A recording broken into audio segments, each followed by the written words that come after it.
Assalamualaikum warahmatullahi wabarakatuh. Perkenalkan, nama saya Damuka Tulistiwa Putra. Saya adalah mahasiswa Universitas Siber Asia.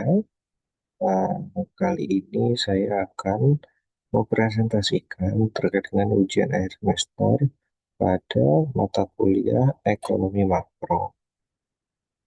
Yang akan saya bahas dua topik pada materi pembahasan nomor 13 dan 14, yaitu International Linkage dan nilai tukar.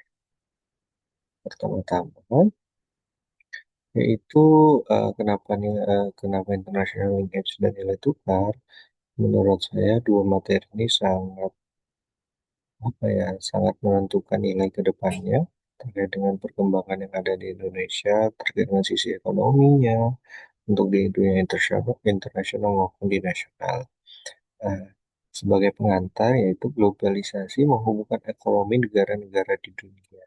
Jadi, ekonomi itu tidak berdiri sendiri di suatu negara, namun berhubungan antara negara lain dan negara yang lainnya. Contohnya Indonesia yang bekerja sama dengan Amerika, contohnya, maupun dengan Cina terkait dengan masalah ekonomi, hubungan ekonomi. Selanjutnya terdapat dua jalur utama hubungan internasional.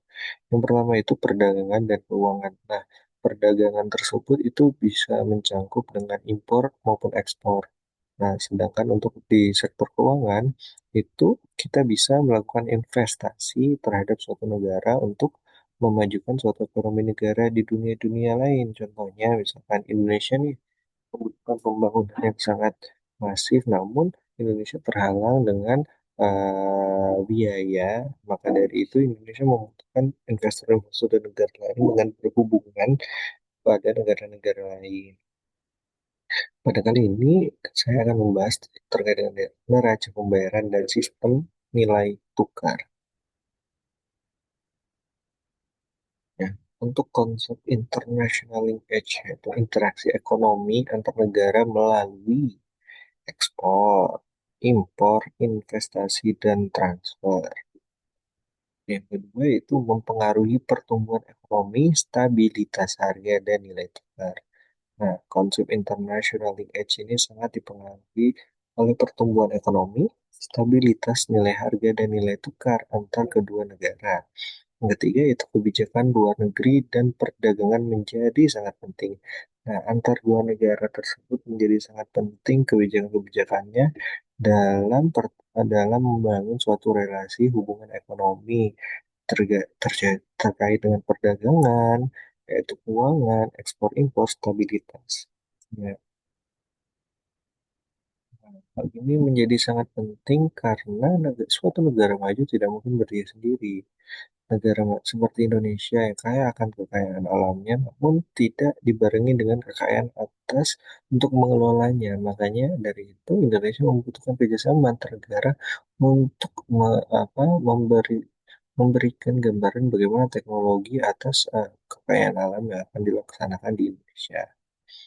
Untuk jalur perdagangan, contohnya ekspor, penjualan barang, jasa, atau contohnya kalau kita ekspor tuh biasa ekspor minyak mentah, ekspor batu bara, ekspor nikel, ataupun ekspor apa barang yang belum jadi produk mentah yang dapat yang di luaran sana sangat dibutuhkan untuk perkembangan ekonominya di sana. Selain itu ada impor, pembelian barang dan jasa dari luar negeri. Contohnya barang-barang mentah seperti beras, seperti bibit-bibit, seperti gula mentah dan sebagainya. Untuk menentukan neraca perdagangan, trade balance. Sedangkan untuk di jalur keuangan yaitu ada transaksi aset antar negara seperti saham, obligasi tanah, dan lainnya. Yang kedua, membentuk capital account dalam neraca pembayaran. Investasi asing langsung dan portofolio adalah komponen utama dalam melaksanakan hal tersebut. Untuk neraca pembayarannya, sebagai catatan seluruh transaksi ekonomi suatu negara dengan negara lain dibagi menjadi current account, capital account, and financial account. Nah, di setiap transaksinya bisa menjadikan surplus atau penerimaan atau defisit malah pembayaran. Tergantung bagaimana transaksi ekonomi suatu negara dengan negara lain berlangsung. Komponen utama di neraca pembayaran yaitu ada current account, yaitu transaksi barang dan jasa ekspor impor yang sering terjadi. Terus ada capital account, transaksi aset dan investasi antar negara. Dan yang ketiga ada financial account, yaitu utang luar negeri, pinjaman, cadangan devisa. Nah, ini komponen-komponen ini sudah pasti dilakukan di masing-masing negara di seluruh dunia untuk menstabilitaskan ekonomi perekonomian di negara-negara mereka tersebut. Mereka sering melakukan hal-hal ini dan sering melakukan kerjasama. Untuk yang kedua itu konsep nilai tukar. Nilai tukar yaitu exchange rate, yaitu jumlah mata uang domestik per satu unit mata uang asing, yaitu nilai tukar nominal versus nilai tukar real. Nilai tukar sangat mempengaruhi daya saing ekspor dan impor. Ditetapkannya oleh Bank Sentral Dunia biasanya dan untuk membutuhkan cadangan devisa besar untuk intervensi. Contohnya devaluasi atau revaluasi. Sistem nilai tukar mengambang, yaitu berdasarkan mekanisme pasar supply and demand.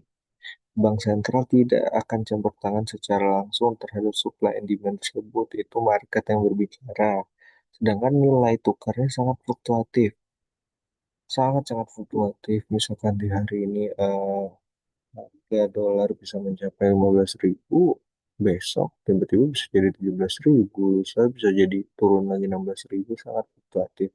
Tergantung dengan bagaimana perekonomian di suatu negara, nilai dasarnya, dan nilai-nilai yang lain yang membentuk angka suatu negara tersebut, stabilitas ekonominya tersebut. Terus yaitu ada sistem nilai tukar terkendali, yaitu gabungan antara sistem tetap dan mengambang yang tadi tuh. Untuk bank sentral sesekali melakukan intervensi untuk menstabilitaskan yaitu sistem nilai tukarnya. Nah, untuk nilai tukar ini yaitu bisa stabil dan fleksibel.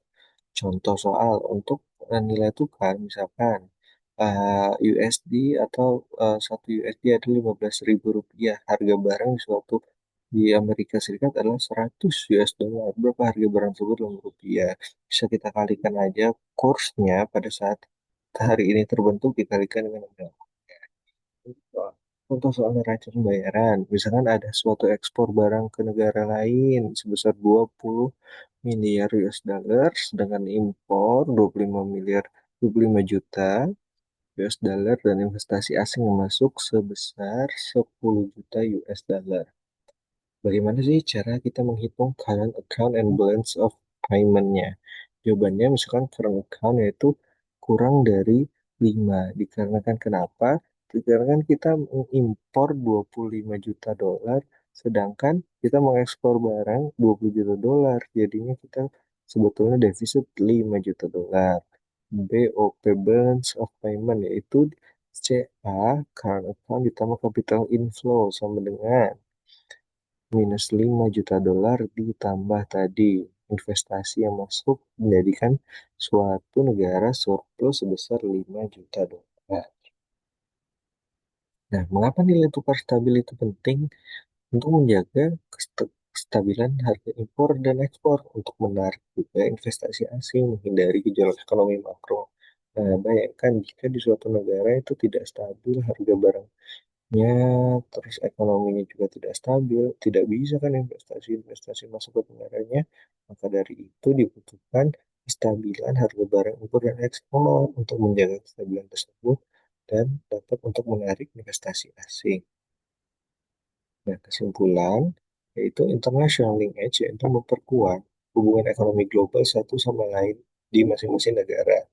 Sedangkan dalam prosesnya itu membutuhkan suatu catatan yaitu neraca pembayaran, namanya balance of finance, yaitu neraca pembayaran mencatat semua transaksi internasional supaya tidak ada dusta di antara dua negara tersebut. Untuk nilai tukar itu mempengaruhi perdagangan, investasi, dan stabilitas ekonomi. Cukup sekian presentasi dari saya untuk memenuhi sebagian ujian akhir semester mata kuliah Statistika Ekonomi dan Bisnis 1 oleh dosen kami, Bu Mutiara. Semoga saya mendapatkan nilai yang cukup bagus. Mohon maaf bila selama perkuliahan saya jarang hadir di Zoom, Ibu. Terima kasih atas pembelajarannya selama ini. Saya harap saya mendapatkan nilai maksimal. semoga saya bisa melakukan yang maksimal, sehat selalu. Wabillahi taufiq wal hidayah. Wassalamualaikum warahmatullahi wabarakatuh.